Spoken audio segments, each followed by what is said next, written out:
இதுதான் உலகத்திலே ரொம்ப மோசமான ஜெயில். ஹீரோ மீதி இருக்க 2000 நாளும் இந்த ஜெயிலே இருக்க இஷ்டமே இல்ல. எப்படியாவது இங்க இருந்து தப்பிக்கணும்னு பாக்குறாரு. ஆனா இந்த ஜெயில எல்லா வால்லையுமே எலக்ட்ரிக் ஷாக்க கொடுத்து வச்சிருக்காங்க. இதுல இருந்து தப்பிக்கிறது முடியாத காரியம். அப்பதான் புதுசா ஒரு கைதியை உள்ள கூட்டிட்டு வராங்க.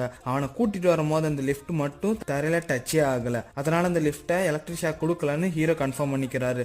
சைடுல இருக்க பாக்ஸை உடைச்சு பார்த்தா உள்ள ஒரு நைஃப் இருக்கு. அதை வச்சு எப்படி வேணா தப்பிச்சிடலான்னு பைப்பை கட் பண்ணி பாக்குறாரு. ஆனா சுத்தமா முடியல. இங்கிருந்து தனியாலாம் தப்பிக்க முடியாது. ஹெல்ப் கூட யாரோ கூட்டிட்டு போகணும்னு சொல்லிட்டு இருக்காரு. இந்த செக்ஷன் லீடர் கிட்ட போய் கேக்குறாரு. ஆனா அந்த லீடருக்கு இன்னும் 3 மாசத்துல ரிலீஸ் ஆக போறாரு. அதுக்குள்ள தப்பிச்சு போறேன்னு மாட்டிக்கிட்டா அவங்கள கொன்னுடுவாங்க. அதனால நான் இதுக்கு வரலன்னு சொல்லிடுறாரு. ஷிப்ட் முடிஞ்சு வரும்போது 2 செக்ஷன் ஆளுங்களும் மீட் பண்ணிக்கிறாங்க. அப்பதான் இன்னொரு செக்ஷன்ல இருக்கவன் சொல்லிட்டு இருக்கான், தண்டனை முடிஞ்சா வெளியே விடுவாங்க நம்ம யோசிச்சுட்டு இருக்கோம். ஆனா கூட்டிட்டு போய் கொலை பண்ணிடுறாங்கன்னு சொல்லிட்டு இருக்கான். அதை கேட்ட லீடர் ரொம்பவே ஷாக் ஆகுறாரு. இதனாலேயே ஹீரோ கூட அவரு ஜாயின் ஆகிறார்.